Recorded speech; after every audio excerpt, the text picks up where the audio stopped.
Volta a falar do trabalho do Congresso Nacional com as principais votações do segundo semestre. E eu quero aproveitar esse entrevistado de agora para falar de uma proposta que já trouxemos aqui também. A proibição do uso de celulares no setor de bagagem dos aeroportos. Deputado federal, capitão Augusto, do PL de São Paulo, seja muito bem-vindo. É um prazer compartilhar a tela contigo. Gostaria que o senhor explicasse primeiro o que esse projeto traria, como ele funcionaria, para depois a gente avançar um pouquinho com outras dúvidas que a gente tem também. Boa noite. Bom, boa noite a todos que nos acompanham aqui na Jovem Pan News. Bom, eu, na verdade, apresentei 2 projetos nesta linha, que é realmente de você coibir essas quadrilhas de tráfico internacional que agem dentro dos aeroportos. Uma é a questão da proibição da utilização dos celulares, com essas pessoas que estão manuseando as malas no aeroporto. Por quê? Porque eles precisam de comunicação com a parte da quadrilha que está para o lado de fora dos aeroportos. E, obviamente, que utilizam os celulares para isso. Você proibindo a utilização de celulares nesses locais onde há manuseamento das malas, né, já cortaria essa comunicação entre os integrantes da facção, entre os integrantes da quadrilha. E, obviamente, que dificultaria muito que fizesse a troca de mala, como eles fizeram várias vezes, né, inclusive com 2 brasileiras que foram presas, né, por 3 meses, estando levando uma mala com drogas que eles colocaram.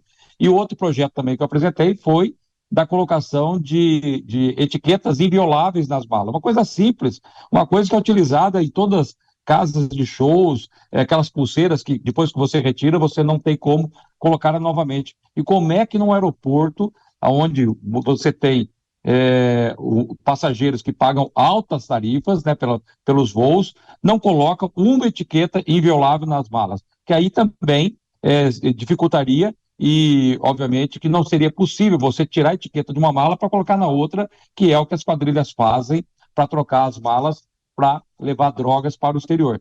Então, é um risco realmente muito grande para todos os passageiros que voam. Com certeza, muitos já estão até evitando despachar mala, indo com as pequenas malas de bordo, para que não seja surpreendido no país de fora, né, com a polícia prendendo em flagrante, porque você está levando drogas para fora, sendo, na realidade, essas quadrilhas que fizeram a troca das malas. Então, foram 2 projetos que apresentei nessa linha para estar exigindo, obrigando que as companhias aéreas façam esse tipo de procedimento para que isso não mais ocorra no Brasil. Deputado, uma questão que a gente estava discutindo agora há pouco aqui sobre esse projeto que foi apresentado pelo senhor é o fato de isso não prejudicaria também os passageiros, ou seja, os passageiros teriam de abrir mão de uma facilidade para o combate à criminalidade, quando na verdade o ideal seria que as forças de segurança atuassem melhor para evitar que esses criminosos tivessem algum tipo ou cometessem alguma irregularidade nesses locais? Não, na realidade, não é uma proibição de utilização de aparelhos celulares no aeroporto. O aeroporto funcionaria normalmente. É só para aqueles servidores que trabalham manuseando as malas, que pegam as malas ali do despacho na parte interna, né? A parte do despacho para levar até os aviões.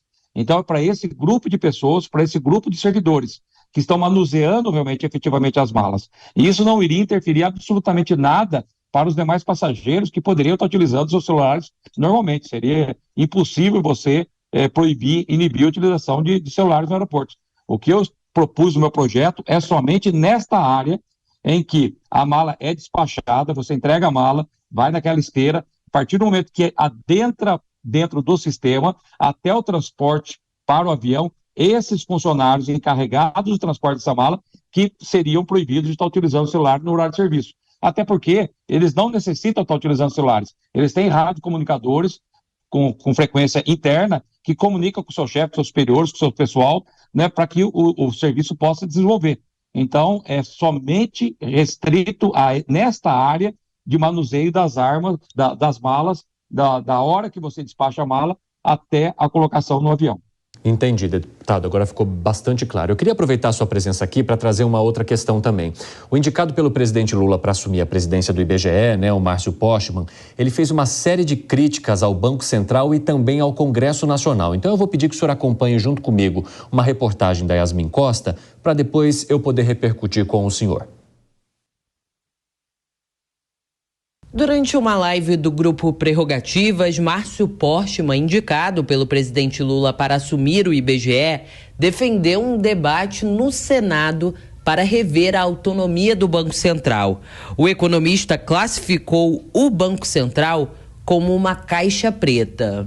A taxa de juros hoje praticada, digamos assim, ela é contra o país, eu entendo isso. E ela deveria, né, o Congresso Nacional deveria estar mais atento a isso, fazer um bom debate. O que está acontecendo com o Banco Central? Até porque é uma direção que não consegue entregar as metas pelas quais a inflação deveria estar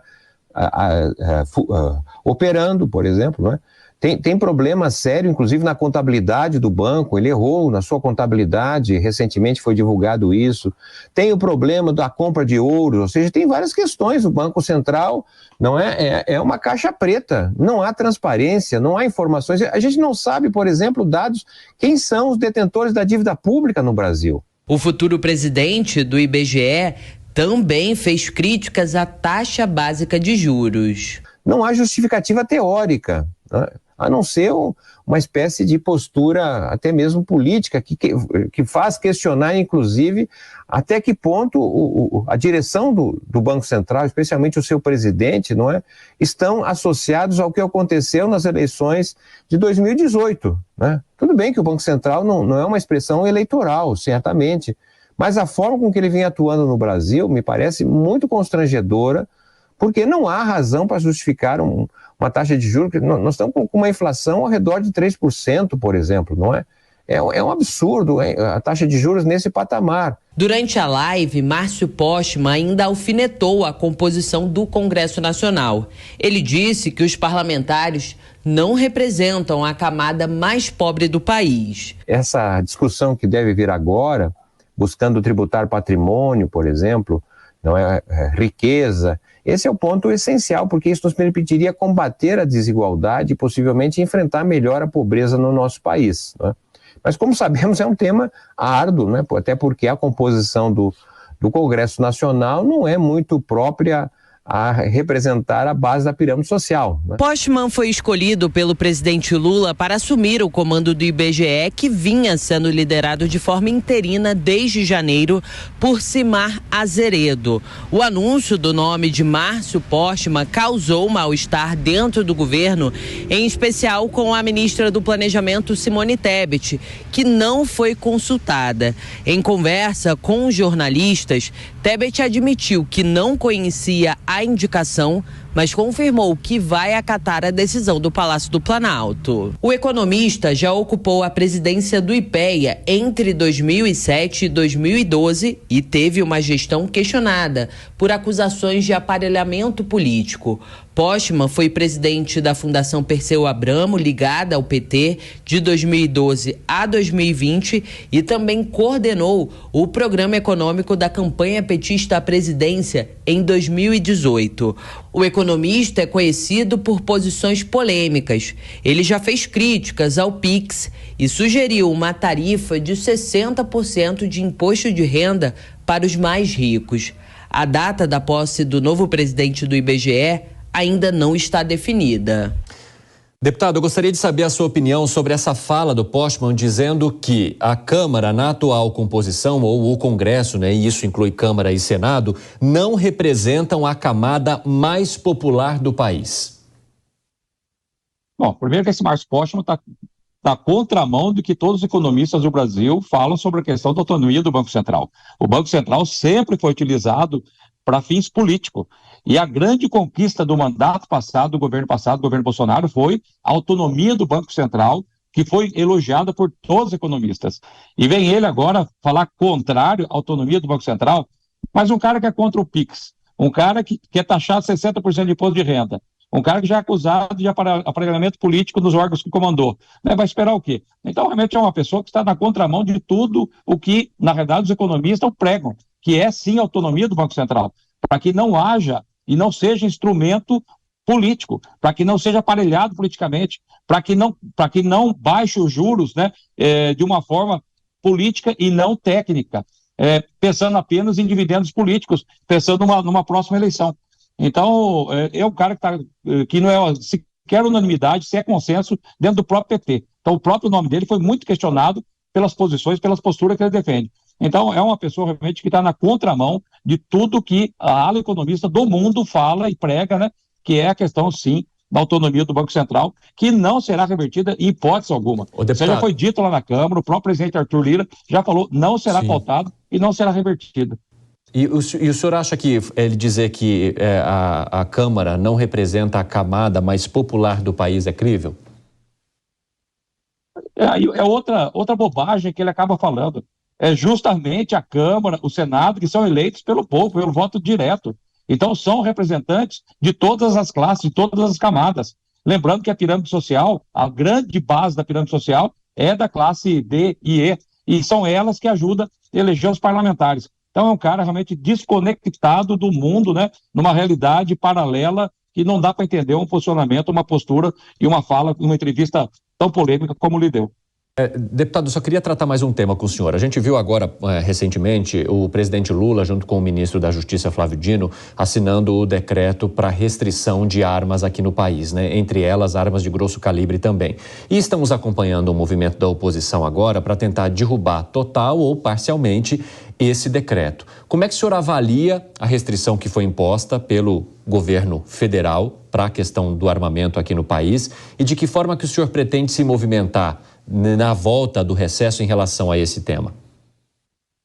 Bom, a gente já esperava que haveria restrições por parte do atual governo, que é um governo desarmamentista e que pese ir na contramão do que a segurança pública prega e do que nós conseguimos fazer no mandato passado, né? Demonstramos e comprovamos que se você armar o cidadão de bem, você tem uma redução da criminalidade e houve uma queda em todos os crimes no Brasil. Então, nós já esperávamos que um governo que é desarmamentista aplicasse algumas regras, mas não tão severas, tão duras quanto essa que eles apresentaram.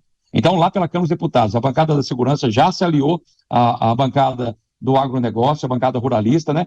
E eu tenho certeza absoluta, né, que o governo terá uma dificuldade muito grande para impor umas restrições tão grandes como foi colocado. Então, eu acho que vai abrir margem para negociação, para que a gente possa chegar a um bom termo. Então, nem um decreto tão rigoroso quanto esse que eles colocaram, e também, obviamente, a gente sabia que haveria alguma redução em termos de quantidade de armas, quantidade de munições. Mas, pelas dificuldades que ele terão na Câmara, né, com a união da bancada da segurança com a bancada do agronegócio, eu tenho certeza que o governo vai ter que abrir para negociação, senão a gente vai acabar derrubando os decretos. Deputado, eu quero entender do senhor também, na volta do recesso, como é que o senhor pretende participar da discussão sobre o arcabouço fiscal?